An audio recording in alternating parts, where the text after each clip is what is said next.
السلام علیکم طلباء، کیسے ہیں آپ؟ امید ہے آپ سب خیریت سے ہوں گے۔ میرا نام ہے قاسم علی ترابی اور میں ہوں آپ کا استاد۔ جیسے کہ آپ جانتے ہیں کہ ہم نے اس سے پہلی ویڈیو میں سبق نمبر 9 پرواز ہے کام تیرا پڑھا تھا، اور اب اس ویڈیو میں ہم اس سبق کی مشق کو حل کریں گے کہ اس میں کون کون سے سوالات دیے گئے ہیں، کیونکہ ہر سبق کے اینڈ پہ آخر پہ ایک مشق دی جاتی ہے، اس میں اس سبق سے متعلق کچھ سوالات پوچھے جاتے ہیں، اور اس کا مقصد یہ ہوتا ہے کہ طلباء نے سبق کو پڑھا اور ان کو ذہن نشین کتنا ہے، کیا وہ سبق میں سے پوچھے گئے سوالات کے جواب دے سکتے ہیں۔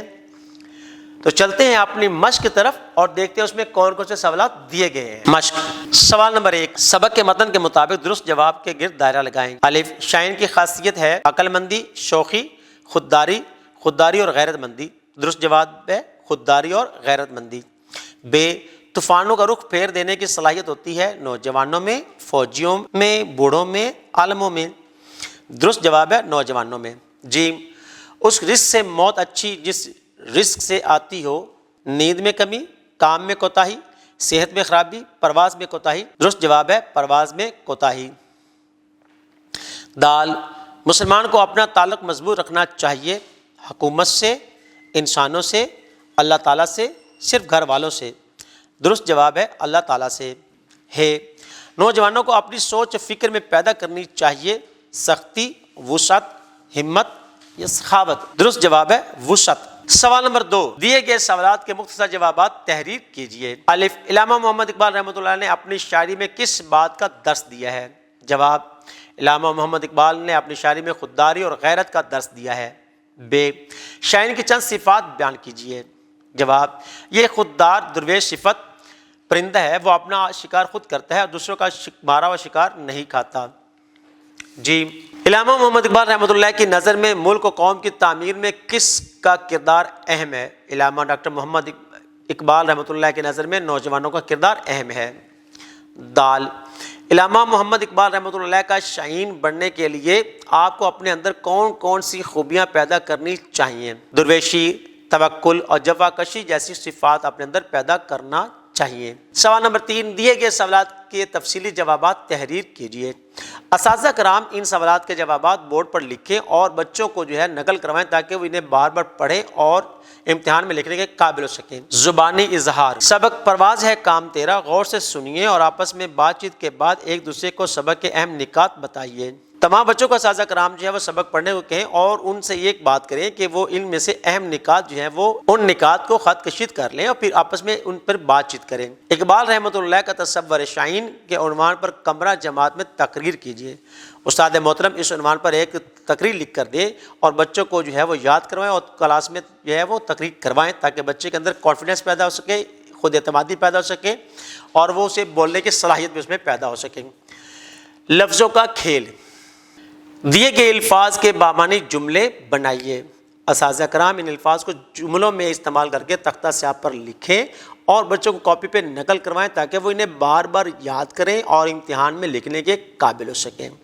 زبان شناسی، محاورہ، دو یا دو سے زائد الفاظ کا ایسا مجموعہ جو اپنے حقیقی معنی کے بجائے مجازی یا مرادی معنی میں استعمال ہو، محاورہ کہلاتا ہے۔ محاورے کے عموماً ظاہری یا لفظی معنی نہیں لیے جاتے بلکہ مرادی معنی لیے جاتے ہیں۔ مثالیں، نوید کی چوری پکڑی گئی تو وہ شرم کے مارے آب ہو گئی۔ مریض نے تارے گن گن کر رات گزاری۔ وضاحت، دیے ہوئے جملوں میں آب ہونا اور تارے گننا اپنے اصلی معنوں کے بجائے مجازی یا مرادی معنوں میں استعمال ہوئے ہیں۔ یعنی پہلے جملے میں آب ہونا سے مراد شرمندہ ہونا ہے، جبکہ دوسرے جملے میں تارے گن گن کر رات گزارنا سے مراد رات جاگ کر گزارنا ہے۔ 7، دیے گئے محاورات کو اپنے جملوں میں اس طرح استعمال کیجیے کہ ان کے مفہوم واضح ہو جائے۔ اساتذہ کرام ان محاورات کو تختہ سیاہ پر لکھ کر جملوں میں استعمال کریں اور بچوں کو کاپی پہ نقل کروائیں تاکہ وہ انہیں بار بار پڑھیں اور امتحان میں لکھنے کے قابل ہو سکیں۔ ضرب الامثال، ضرب کے معنی ہے مارنا اور مثال جمع ہے مثل کی۔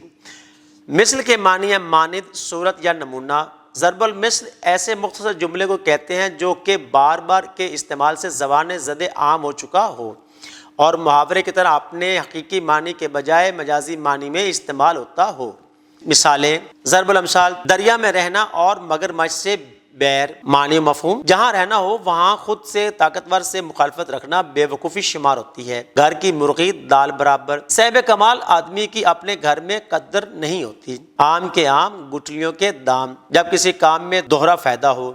وضاحت، اوپر دی گئی مثالوں میں اپنے اصل معنوں میں استعمال نہیں ہوئے بلکہ محاورات کی طرح مجازی معنوں میں استعمال ہوئے ہیں۔ محاوروں کی طرح ضرب الامثال میں کوئی تبدیلی نہیں کی جا سکتی اور الفاظ کو تھوڑا آگے پیچھے کرنے کو بھی غلط سمجھا جاتا ہے۔ آئیے کچھ ضرب الامثال اور ان کے مفاہیم پڑھیں۔ ضرب الامثال، تیل دیکھو تیل کی دھار دیکھو۔ مفاہیم، وقت اور حالات کے مطابق زندگی گزارو۔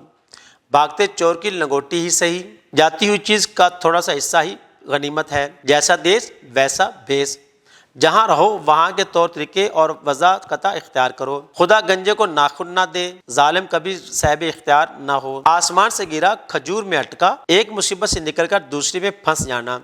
تخلیقی لکھائی، سلیس نگاری۔ سلیس کا لفظی معنی ہے آسان اور سہل۔ کسی عبارت کی سلیس کرنے کے لیے اس عبارت کے مشکل الفاظ کو آسان الفاظ میں تبدیل کیا جاتا ہے اور بعد ازاں جملوں کو آسان الفاظ میں تحریر کیا جاتا ہے تاکہ بات کو سمجھایا جا سکے۔ سلیس نگاری کے اصول۔ حوالہ متن، سبق کا نام مصنف کا نام ہو بہو لکھیں۔ خط کشیدہ الفاظ کے معنی تحریر کریں۔ مشکل الفاظ کو آسان الفاظ میں تبدیل کریں۔ مشکل جملوں کو آسان بنائیں۔ مشکل جملوں کے مفہوم پر غور کریں اور انہیں آسان الفاظ میں تحریر کریں۔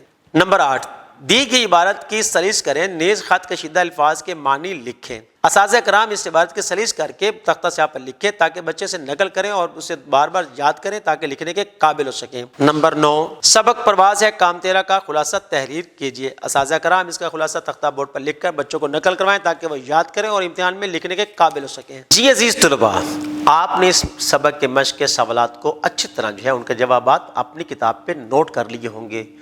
مختصر سوالات کے جوابات بھی آپ نے وہ نوٹ کر لیے ہوں گے اور تفصیلی سوالات کے جواب بھی آپ نے لکھ لیے ہوں گے، وہ کاپی پر بھی لکھ لیے ہوں گے تاکہ آپ کو یاد کرنے میں آسانی ہو۔ اب ہم ملیں گے اس سے اگلی ویڈیو میں ایک نئے سبق کے ساتھ۔ تب تک کے لیے ہمیں اجازت دیجیے۔ اپنا بہت زیادہ خیال رکھیے۔ اللہ حافظ۔